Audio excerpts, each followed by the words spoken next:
My mother and sister left me crippled and alone on graduation day.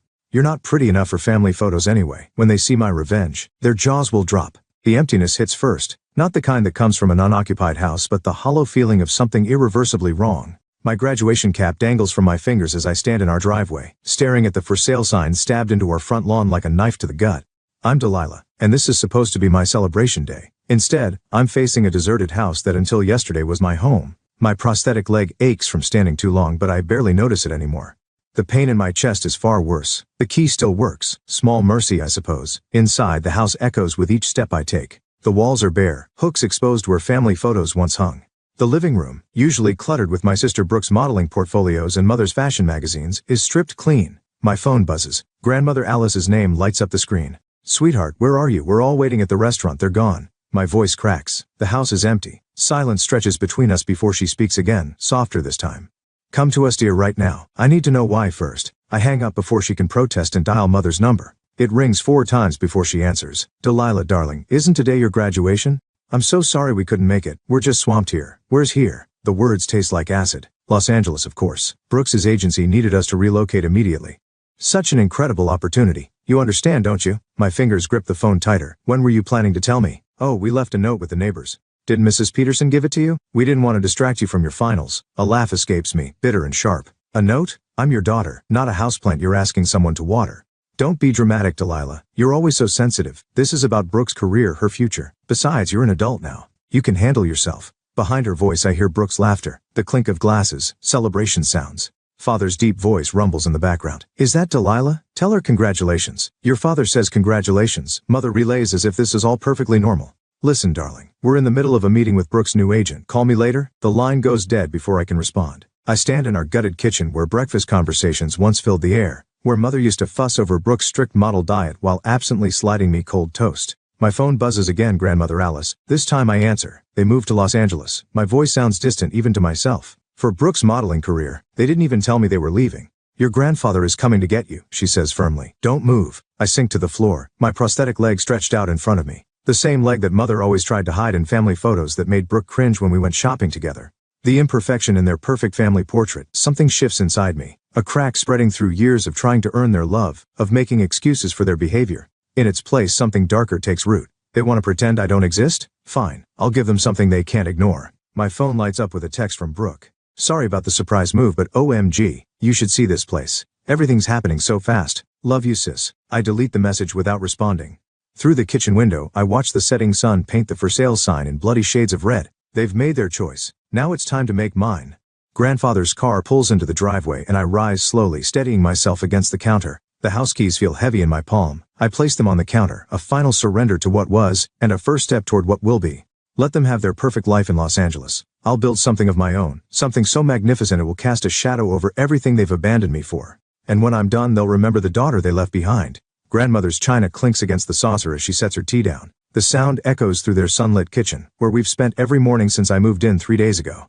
The familiar scent of Earl Grey can't mask the bitterness in my throat. "Your mother wasn't always like this," Grandmother Alice says, smoothing her napkin. "The modeling industry changed her. Changed them all. Tell me about before." I lean forward, searching for something to explain how a mother could abandon her child without a backward glance. Grandfather George shuffles in, newspaper tucked under his arm. "Before Brooke's first pageant, your mother was different, more present." He settles into his chair with a grunt. "Then Brooke won that stupid contest when she was 12, the Little Miss Sunshine pageant. I remember twisting my teacup. Mother made me sit in the audience, said my prosthetic would distract the judges." Grandmother's hand tightens around her cup. "I should have spoken up then. Found something you might want to see." Grandfather slides a worn photo album across the table. Inside, yellowed photographs tell stories of a different family. Mother smiling, actually looking at me instead of past me. Father teaching me to ride a bike before the accident that took my leg. "What happened to them?" My voice catches. "Money happened," Grandfather says flatly. "Status. Your mother got a taste of the spotlight through Brooke, and nothing else mattered after that." My phone buzzes. Another text from Brooke. "Miss you. Mom's got me booked for this amazing shoot next week. Wish you could see it." I switch the phone off without responding. "She always acts like nothing's wrong because in her world, nothing is," Grandmother says softly. "Your sister lives in a bubble your parents created. A memory surfaces." Brooke at 16, sobbing in her room after losing a modeling contract. Mother holding her, whispering, "We'll fix this, darling, whatever it takes." Meanwhile, I'd won first place in the science fair. My certificate still sits in a drawer somewhere unsigned. I found these too. Grandfather pulls out a stack of papers, bank statements, credit card bills. My hands shake as I read through them. They were in debt, I whisper, heavily in debt, but they kept spending on Brooke's career? Your father remortgaged the house 3 times, grandmother says, all for modeling coaches, photographers, agencies. The papers blur before my eyes. They could have asked for help. Pride, grandfather spits. Robert would rather abandon his daughter than admit he needed his father-in-law's help. Something cold settles in my chest. Did they ever even look for another option before leaving me? Silence answers my question. Grandmother reaches for my hand, but I pull away, standing abruptly. My prosthetic catches on the chair leg and I stumble. The familiar flash of frustration hits, but this time it's followed by something else, determination. I need to see my old room, I say. There might be more they left behind. Grandfather's eyes narrow. What are you planning, Delilah? Nothing. The lie tastes like metal. I just need to understand. Later, standing in my childhood bedroom, now grandmother's sewing room, I find what I'm looking for. Hidden behind the radiator, a small notebook. Brooke's diary from when she was 17. Inside, between complaints about diet restrictions and casting calls, there's a confession. Mom says we have to leave soon. Dad's creditors are getting aggressive, but we can't tell Delilah. She'd try to stop us, maybe even tell Grandpa George. This is my only chance. I can't let her ruin it. The diary shakes in my hands. They knew. They planned it. While I studied for finals, they plotted their escape. My phone lights up again. Mother this time. Darling, we should catch up soon. Brooke's being considered for a major campaign. You must be so proud of your sister. I stare at the message, something shifting inside me. They think I'm still that desperate, lonely girl they left behind. The one who would do anything for their approval. But that girl died in an empty house on graduation day. I text back, can't wait to hear all about it. Then I open my laptop and start researching modeling agencies in Los Angeles. Every empire has its weak points, even Brooke's. From downstairs, I hear grandmother calling me for dinner. Her voice is warm, concerned. She knows me too well.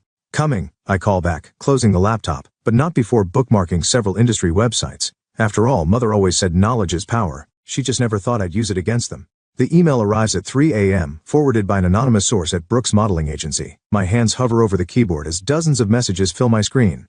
Correspondence between mother, father, and various creditors, each one more damning than the last. Payment overdue, final notice, legal action pending. Then I find it. The email that changes everything, dated 2 weeks before my graduation. Karen, Robert, this is your final warning. Either pay the outstanding balance of $247,000, or we'll be forced to pursue legal action. Your daughter's modeling contracts won't protect you forever. My throat tightens. $250,000 in debt, and they chose to run. Grandmother's footsteps creak in the hallway. It's too early for her to be up, but lately she seems to sense when I'm spiraling. The door opens quietly. More digging? She asks, wrapping her robe tighter. They were drowning. I turn the laptop toward her. Look at these numbers. They could have sold the house, downsized, anything. Instead, they abandoned their youngest daughter? Her voice carries an edge I've never heard before. Your mother always did take the coward's way out. A new email catches my eye. From Brooke to her agent, dated just days before they left. Marcus, Dad's creditors are closing in. Mom says we need that contract now. I don't care what strings you have to pull. That other girl who's up for it, make sure she doesn't get it. You know what I mean. Just like last time. Last time? I whisper. Grandmother leans closer, reading. Her hand finds my shoulder. There's something else you should see. She disappears, returning with a worn manila envelope. Inside, newspaper clippings from 3 years ago. A young model's career destroyed by drug allegations. Another forced to withdraw from a major campaign after mysterious photos surfaced. Both were competing against Brooke, grandmother says quietly. Your grandfather did some digging back then. The allegations were fabricated. The photos doctored. My stomach turns. Brooke did this? With your parents' knowledge they needed her to succeed at any cost. My phone lights up. Brooke's latest Instagram post. She's at some rooftop party in Los Angeles. Caption reading, living my truth. Blessed authentic authentic. The word tastes like poison. I found something else, I say, pulling up another email thread.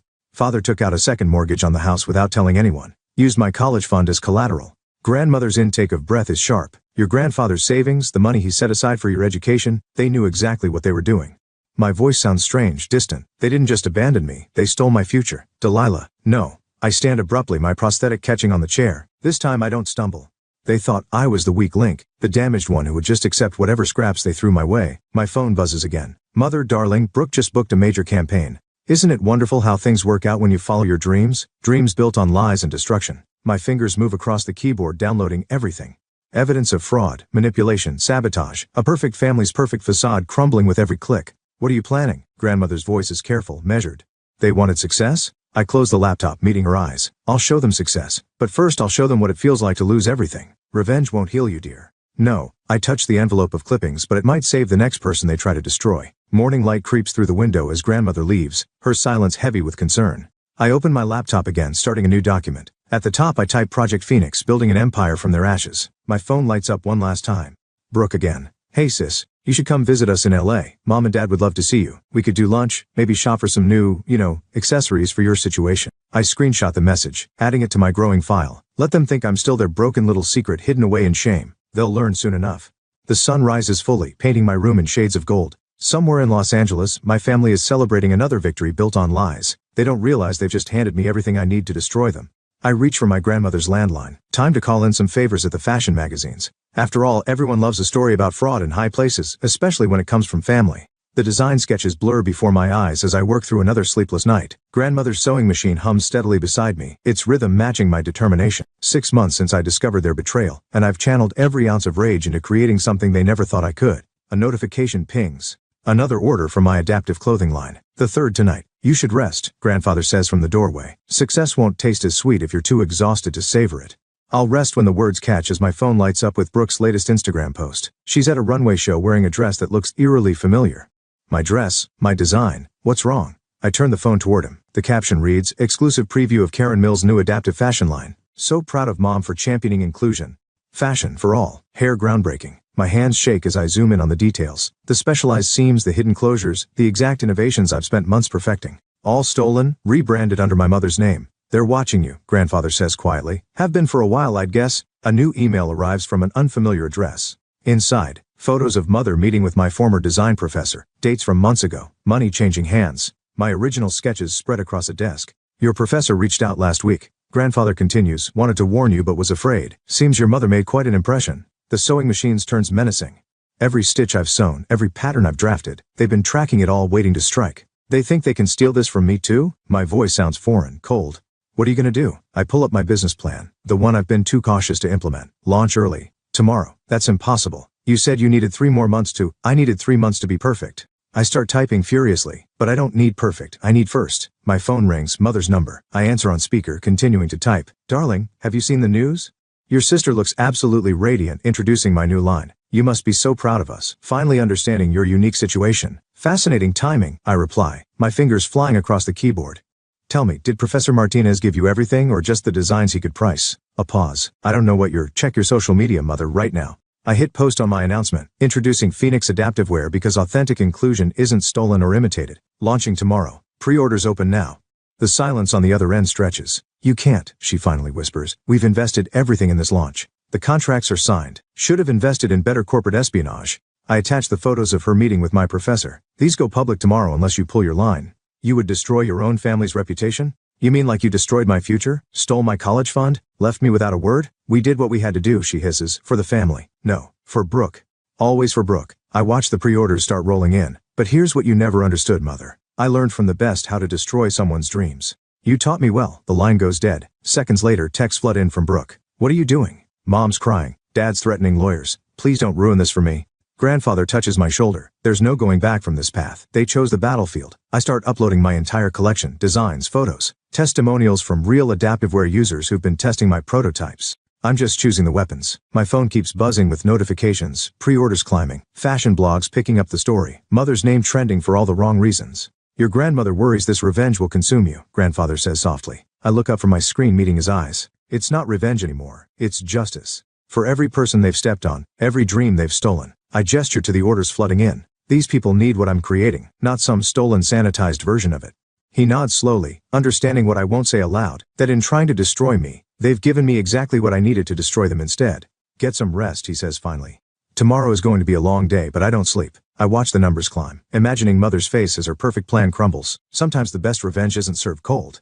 Sometimes it's served with a price tag and next day shipping. The fashion show lights burn overhead as I watch from backstage. My collection, now featured in Vogue, draws crowds I never imagined. But I'm not watching the models. I'm watching the empty front row seat reserved for Brooke. Miss Mills? My assistant hands me a tablet. You need to see this.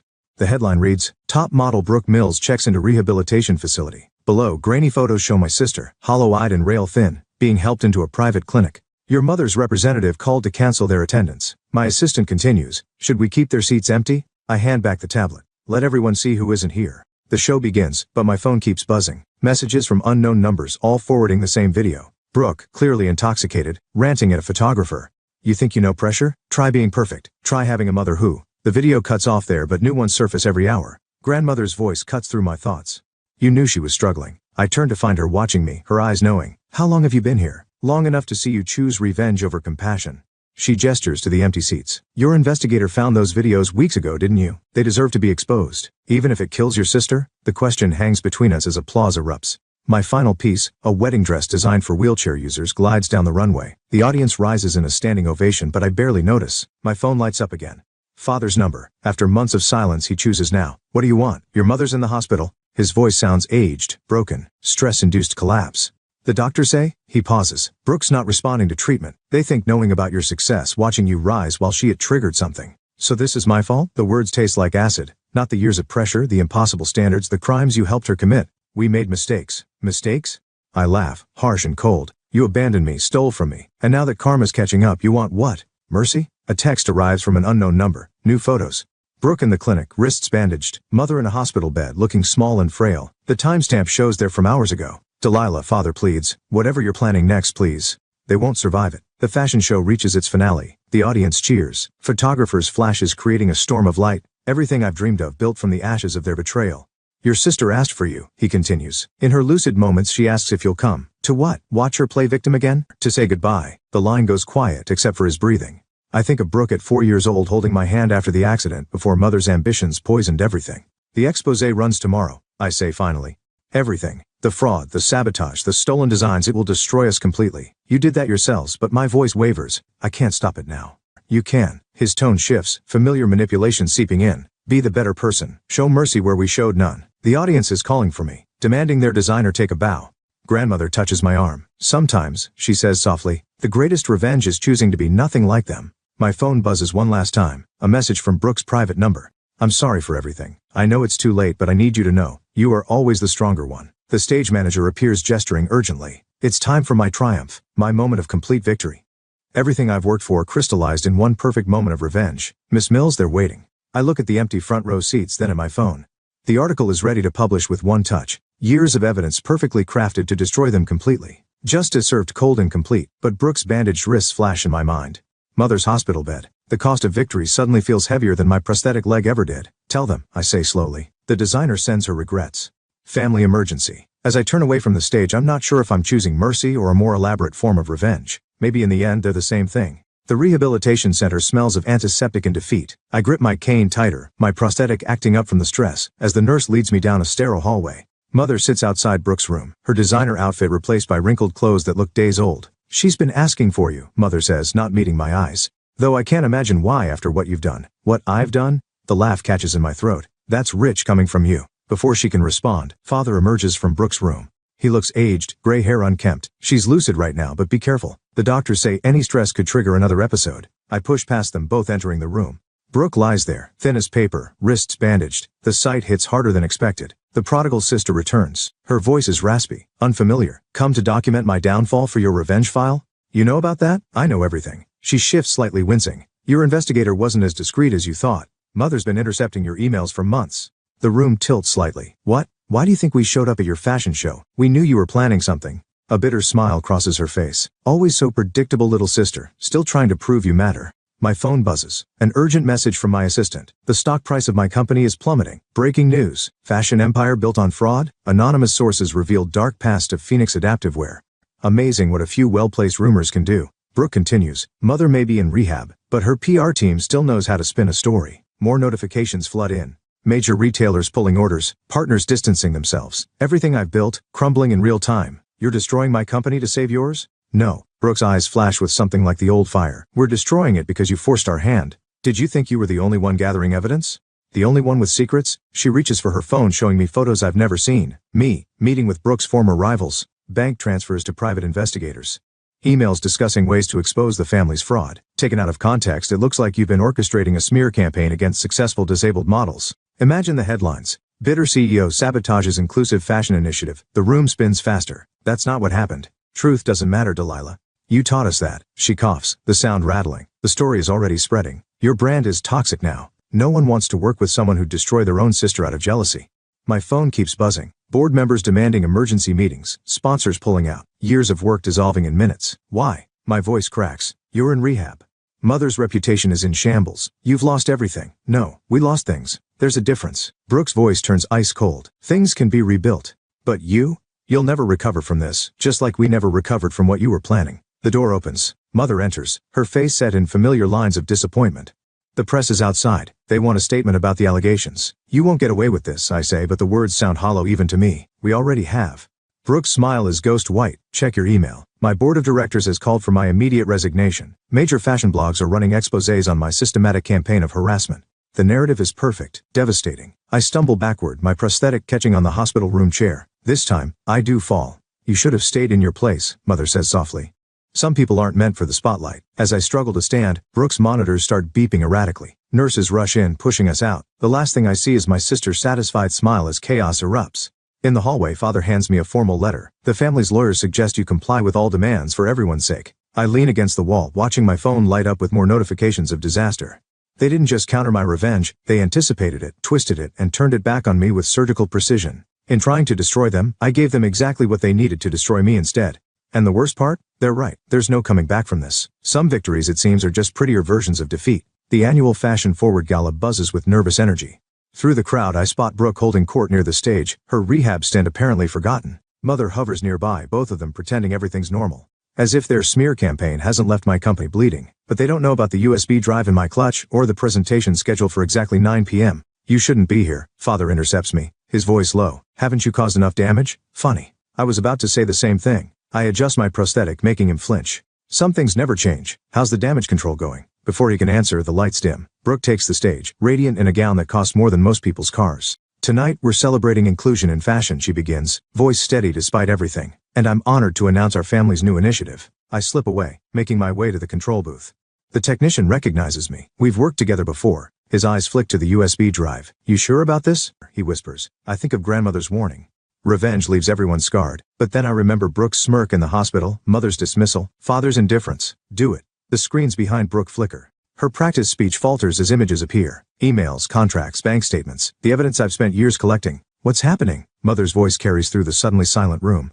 More documents flash across the screen. Brooke's sabotage of other models, Mother's fraudulent contracts, Father's embezzlement, their perfect facade crumbling in high definition. Security, Father shouts, but it's too late. Brooke stumbles back from the podium as her own words appear. Make sure that disabled model doesn't get the contract. We can't have someone like that representing the brand. The crowd murmurs. Phones record everything. You want to talk about inclusion? My voice cuts through the chaos as I emerge from the shadows. Let's talk about how the Mills family really treats people who are different. Delilah, please. Mother starts, but I cut her off. Please what? Keep quiet? Stay hidden? Like you kept me hidden for years? I turn to the audience. They built their empire on lies, destroying anyone who didn't fit their perfect image, including their own daughter. Brooke lunges for the microphone. She's lying. She's just jealous because what? I pull up her medical records on the screen. Because I exposed your drug abuse, the eating disorders, the models you blackmailed? That's enough. Father tries to reach the control booth, but security blocks him. Different security, ones I hired. No, it's not enough. My voice remains steady as years of pain pour out. You abandoned me, stole from me, tried to destroy everything I built, but you forgot something crucial. I gesture to the crowd where dozens of faces I recognize watch intently.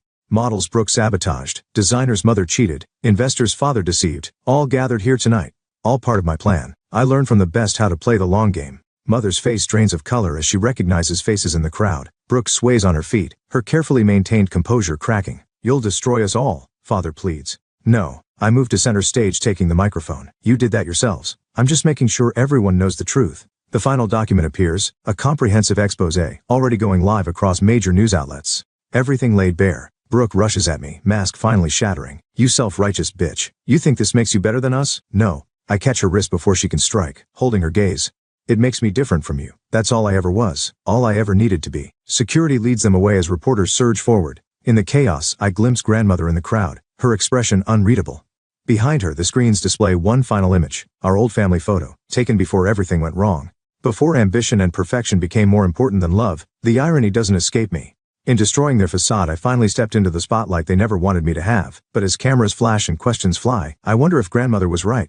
Victory tastes different than I imagined. Less like triumph, more like ashes. Then again, some fires need to burn before anything new can grow. The medical report sits unopened on my desk, delivered by grandmother this morning. Through my office window, I watch reporters still camped outside, hungry for more details about the Mills family scandal. The headlines haven't stopped for weeks. My phone lights up with a news alert. Former model Brooke Mills enters long-term care facility. Below, a photo of mother and father leaving their sold mansion, faces drawn and aged. The medical report holds the final piece, the truth I didn't want to see. Brooke's terminal diagnosis, dated months before our confrontation. Stage 4 cancer, hidden behind designer clothes and perfect makeup. She knew she was dying when she goaded me into destroying them. You haven't opened it? Grandmother's voice startles me. She stands in the doorway watching with those eyes that see too much. Did you know? I suspected. She moves closer, touching the report. Your sister always had a flair for grand exits. The irony twists like a knife. While I plotted revenge, Brooke orchestrated her own final act, ensuring her fall would be spectacular enough to be remembered. My office phone blinks with messages. Investors interested in expanding Phoenix Adaptiveware internationally. Success built on the ashes of my family's destruction, just as I planned. The board meeting starts in 10 minutes. My assistant reminds me through the intercom. I reach for my cane, my prosthetic acting up again, but pause at the medical report. Inside, I know I'll find more than just test results. Brooke never did anything without layers of meaning. She left you a letter. Grandmother confirms my suspicion. Said to give it to you after everything played out. The envelope feels heavy with unspoken words. Brooke's handwriting, usually perfect, looks shaky. Dear Delilah, by now you've won. Congratulations. You proved you're stronger than all of us, but here's what you'll never understand. I needed you to destroy us. Mother and father's empire was built on lies, and I couldn't bear watching them destroy another daughter the way they destroyed me. You were always the lucky one. You got out. I got trapped in their perfect prison until it was too late. So yes, I pushed you, manipulated you, gave you exactly what you needed to tear it all down because someone had to break the cycle, and you were the only one strong enough to do it. I won't ask for forgiveness, but maybe someday you'll understand that my last act of sisterhood was giving you the revenge you deserved. The board meeting reminder chimes again. Outside, photographers snap pictures of our building, documenting the rise of fashion's new inclusive empire. What will you do? Grandmother asks softly. I look at my reflection in the window. CEO, survivor, avenger, the woman I became through fire and pain. Then I pick up my phone and dial a number I never thought I'd use again. Mother, it's Delilah. We need to talk about Brooke's treatment options. Silence crackles across the line before she whispers, why? Because she's still my sister. I watch a young woman in a wheelchair confidently enter our building wearing one of my designs. And some things matter more than winning. The doctors say, I don't care what they say. Phoenix Adaptiveware just signed 3 major contracts. We can afford better doctors. More silence. Then so quiet I almost miss it. Thank you. I hang up before she can say more. Some bridges can't be rebuilt, but maybe they can be redesigned. Like everything else in my life, it's about adaptation. The board's waiting. My assistant reminds me again. I gather my materials, including the medical report and letter, evidence of victory and defeat, love and hatred, revenge and redemption, all tangled together like loose threads in an unfinished design. Coming? I call back, straightening my jacket. In the reflection, I see traces of Brooke's smile and my own, that Mill's determination that can either create or destroy. Today, I choose to create, but I keep the letter, a reminder that sometimes the greatest victories come disguised as defeats, and the truest revenge might be refusing to let hatred have the final word, even if that word belongs to me.